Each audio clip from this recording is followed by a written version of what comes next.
Our United States Constitution requires every 10 years that America counts every human being in the United States, which is incredibly important for many reasons.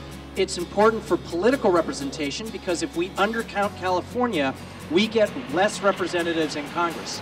It's important for funding to San Francisco because if we don't count all the people in our city, if we don't count all of the folks in California, California and San Francisco stand to lose billions of dollars of funding.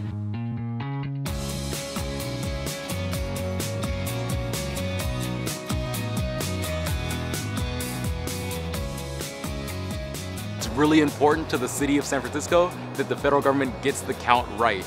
So we've launched SF Counts, which is our way of educating and motivating all San Francisco residents to participate in the census in March of 2020.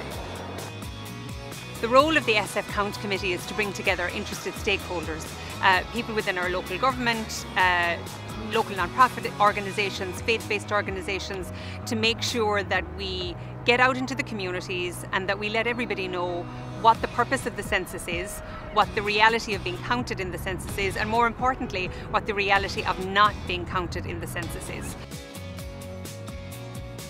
For the immigrant community, a lot of people are unsure whether they should take part, whether this is something for US citizens or whether it's something for anybody who's in the United States, and it is something for everybody. The census is here to count our entire population. We've given out over $2 million to over 30 community-based organizations to help people do the census in the communities where they live and work. We've also partnered with the public libraries here in the city and also with the public schools to make sure that there are educational materials and also assistance available for folks to do the census at those sites as well. And we're doing a citywide arts-based marketing campaign that really informs folks about the census and motivates them to participate in 2020.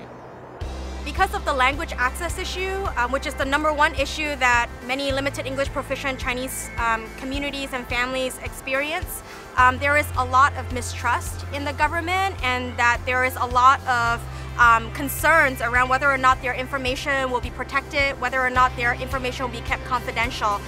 Part of our work as CA is to make sure that the community is educated that their census data will be protected by US laws. So it's really important that neighborhoods like Baby Hunters Point participate because in the past they've been undercounted, which means that the funding that really should have gone to support these neighborhoods has not been completely there, especially as the neighborhoods are growing. And so if we have an accurate count of who's actually in these neighborhoods, who actually needs to be served, we can better serve these type of communities. How we're going to help is educate the public in the Tenderloin, the multicultural residents of the Tenderloin. You know, any one of our given blocks, there's 35 different languages spoken. So we are the original UN of San Francisco. So it's our job is to educate people and be able to familiarize themselves with doing this census on the internet. You go online and do the census. It's available in 13 languages, and you don't need anything. It's based on household, so you have to put in your address, and then ask 9 very simple questions. 3 of them are about your household. So how many people live there, and if you own your house or you rent your house, and the rest are about yourself. So your age, your name, your race, your gender. Everybody count. Every count is $2,000 more in funding for our child care, our Medi-Cal, our food stamps, and all of the myriad of services that we do get from the government, federal government. All of our residents in the city and county of San Francisco need to be counted in Census 2020. If you're not counted, then your community is underrepresented and will be underserved.